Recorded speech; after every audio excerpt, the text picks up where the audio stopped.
Hi friends, welcome to అని వంటిల్లు. మనం ఉల్లిపాయ పకోడీ ఎప్పుడు చేస్తూ ఉంటాం కదా.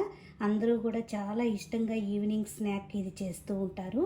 అందరూ ఇష్టంగా తినే ఉల్లిపాయ పకోడీని ఈసారి ఈ స్టైల్లో చేసి చూడండి, చాలా రుచిగా వస్తాయి. ముందుగా ఉల్లిపాయలు 4-5 ఉల్లిపాయల్ని ఇలా చీలికలుగా కోసుకోండి.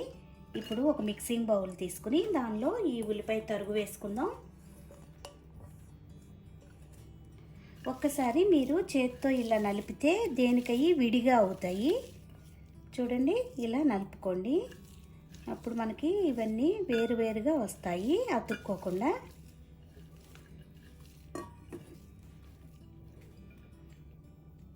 ఈ విధంగా అనుకున్నాక ఇప్పుడు మీరు తినే కారాన్ని బట్టి పచ్చిమిరపకాయలు వేసుకోండి. ఉల్లిపాయ పకోడీకి పచ్చిమిరపకాయలు కొద్దిగా ఎక్కువ ఉంటే బాగుంటుంది. ఇట్లా 5-6 పచ్చిమిరపకాయలని చీలికలు కోసి వేసుకోండి. దీనిలో 1 ఇంచు అల్లాన్ని ఇలా ముక్కలు కోసి సన్నగా ఇలా అల్లం ముక్కలు వేసుకోండి. దీనిలో ఇప్పుడు 1/2 టీ స్పూన్ వాము ఇలా కొద్దిగా నలిపి వేసుకోండి. స్మెల్ అనేది ఇలా నలిపితే మనకి బాగా వస్తుంది. శనగపిండి ఐటెం కాబట్టి మనకి వాము డైజెషన్కి కూడా చాలా మంచిది.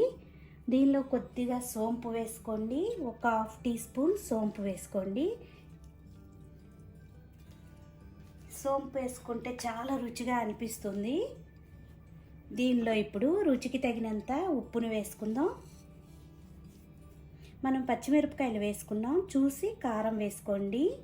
ఇట్లా నేను 1/4 టీ స్పూన్ కారం వేస్తున్నాను. 1/4 టీ స్పూన్ పసుపు వేసుకోండి. పకోడీ మనకి పసుపచ్చగా చూడటానికి కూడా చాలా బాగుంటుంది. ఇలా ఇవన్నీ వేసుకున్నాక దీన్ని ఒకసారి బాగా కలుపుకోండి. ఈ ఉల్లిపాయకి ఉప్పు పట్టి వాటర్ అనేది బయటకు వస్తుంది.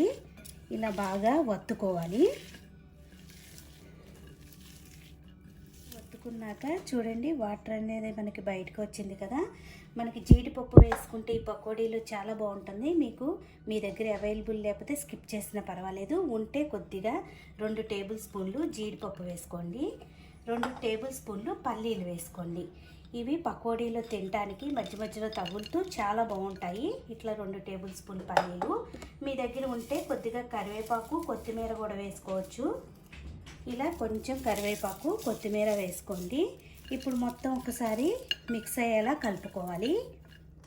ఈ విధంగా మొత్తం కలుపుకున్నాక 3 కప్పుల ఉల్లిపాయ తరుక్కి 1 కప్పు శనగపిండి అయితే సరిపోతుంది.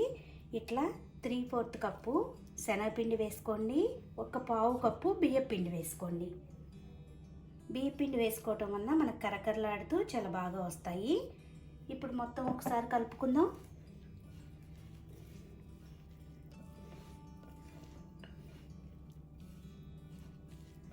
వాటర్ ఏమీ వేయకుండానే మనకి చాలా వరకు కలిసిపోతుంది. అవసరమైతే 1 టేబుల్ స్పూన్ వాటర్ వేసుకోండి, లేకపోతే అవసరం లేదు. ఇలా కలుపుకున్నాక మనకి క్రిస్పీగా రావటానికి లాస్ట్గా కొంచెం గోరువెచ్చని నూనెని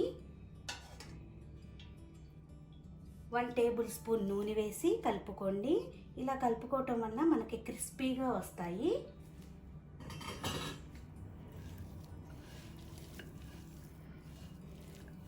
నాకు వాటర్ ఏమీ వేయకుండా కూడా చూడండి ఇలా సరిపోయింది. ఇప్పుడు పకోడీకి పిండి రెడీ అయింది. దీన్ని పక్కన పెట్టుకుని ఇప్పుడు పకోడీలు ఎలా వేసుకోవాలో చూద్దాం. స్టవ్ ఆన్ చేసుకుని బాండీ పెట్టుకుని దానిలో ఆయిల్ వేసుకోండి. డీప్ ఫ్రైకి కావాల్సినంత.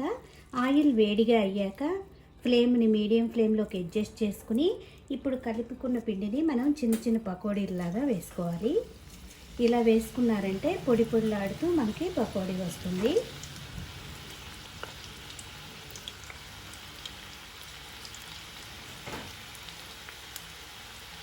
సుద్దులుగా పడకుండా ఇలా పొడి పొడిలాడుతూ వస్తుంది.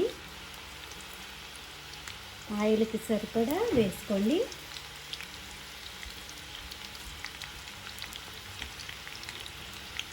కొద్దిగా వేగాక రెండో వైపు తిప్పుకోండి.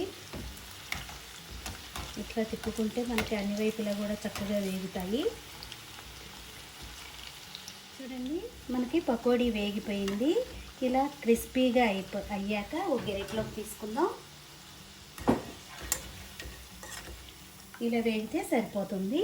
ఇప్పుడు ఇవి తినడానికి కరకరలాడుతూ చాలా బాగుంటాయి. మిగతా పిండి అంతా కూడా ఇదే విధంగా వేసుకుందాం.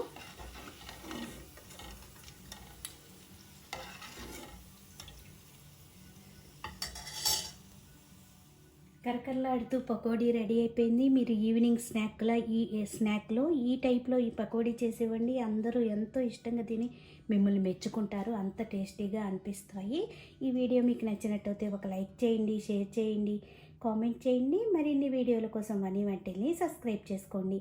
Thank you for watching.